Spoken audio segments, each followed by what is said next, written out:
America woke up in shock today. And I gotta tell you, that is not an understatement. When you follow a sport where drivers routinely survive these terrifying, high-speed, fiery crashes, yeah, you kind of develop this sense that they're invincible, right? The man they called Rowdy, the absolute loudest engine in NASCAR, just suddenly went silent. Now, fans initially thought they were just getting another routine illness update. But within hours, the entire racing world completely stopped. Section 1. The Sudden Silence. We're talking about a two-time NASCAR champion, suddenly gone at just 41 years old. The horrific contrast of his final hours is just staggering. I mean, from coughing up blood to collapsing inside a racing simulator, what actually happened in the final 24 hours before his death is something absolutely nobody saw coming. As we go through this explainer together, you're going to see how this story feels way less like a typical breaking news report, and honestly, a lot more like the ending of a movie that nobody in the audience was ready for. Section 2. The Legend of Rowdy. Before the massive spotlight, Kyle Busch was really just a fearless, aggressive kid from Vegas chasing speed. But think about this number for a second. 200 plus. He became one of the winningest drivers in the entire history of NASCAR, racking up over 200 victories across NASCAR's top series. Think about that. This wasn't just some flash in the pan, no. This was sustained, brutal dominance over the absolute best stock car drivers in the world, week in and week out. And naturally, that kind of brutal dominance created a fierce divide. Fans either loved him or they absolutely hated his guts. But here's the absolutely crucial takeaway. Whether you wore his merchandise with pride or you were out there actively booing him during driver intros, everybody watched him. Everybody. Because whenever Kyle Busch pulled onto the track, well, chaos, excitement, and just pure entertainment usually followed. He wasn't trying to be the hero. He wanted to win. No matter what the media said, no matter what the other guys in the garage thought, that raw, unapologetic attitude, that's what made him an absolute legend. He didn't care about the politics of the sport. He only cared about the checkered flag. But that very same relentless drive, that absolute refusal to back down or step away, it might have masked the much darker turn of events that was silently approaching. Section 3. The final 24 hours. Look, racers are just wired differently, right? You fight through the pain.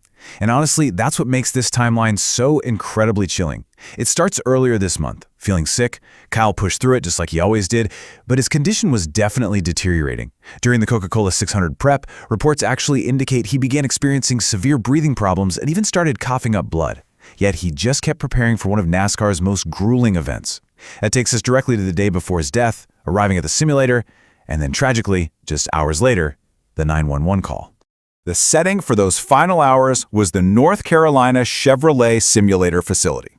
Now, to the media, this sounded completely routine. Just your average weekday training session, getting the virtual car setups dialed in so they'd be ready for the real track on Sunday. Absolutely nobody knew that this high-tech facility was about to become the site of his final moments. Inside that building, the situation escalated rapidly. He suddenly became short of breath, overheated, weak.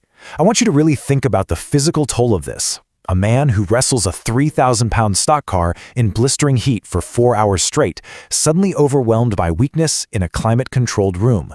Things spiraled incredibly fast. The timeline just shattered. 911 was called. Employees reportedly found him collapsed and totally unresponsive near the simulator area, rushing him straight to the hospital. And this right here is the stark, heartbreaking contrast. The very same driver who routinely survived violent crashes at 200 miles an hour, literally walking away from twisted metal, was now fighting for his life, completely away from the racetrack. While the doctors fought to save him, fans online naturally started panicking. Rumors were absolutely exploding across social media. But, a lot of folks still held out hope. People really believed he'd recover because, well, this was Kyle Busch, the fighter, the villain, the ultimate survivor. But a few hours later, the devastating reality set in. NASCAR released the news that nobody wanted to hear. Kyle Busch had passed away. Section 4. A racing legacy lives on. The reaction to his passing was just immediate and totally overwhelming. Drivers, fans, teams, even his most bitter, long-standing rivals, they all flooded social media within minutes. Some called him the greatest natural talent NASCAR had ever seen. But there's this one statement from NASCAR executives that really stands out above the rest. American badass behind the wheel. And honestly, that might just be the most perfect description possible. Because Kyle Busch never drove safely. He drove emotionally. He drove aggressively. He drove like every single lap of every single race was the only thing that mattered in the entire world. And that is exactly why even the people who hated him deeply respected him. Amidst all those tributes came a truly heartbreaking announcement regarding his team. Richard Childress Racing reportedly decided that Kyle's famous number 8 car will not be used again. At least for now, they're stepping back. The team's hope is that Kyle's young son, Brexton, will actually someday inherit that exact seat. It's such a beautiful, tragic thought, isn't it? Preserving the car for a final family legacy. One last emotional lap for the Busch name. What remains today is a profound void. 20-plus years of undeniable impact. Right now, millions of NASCAR fans are out there replaying his old races, old interviews, his biggest victories, just trying to process the impossible.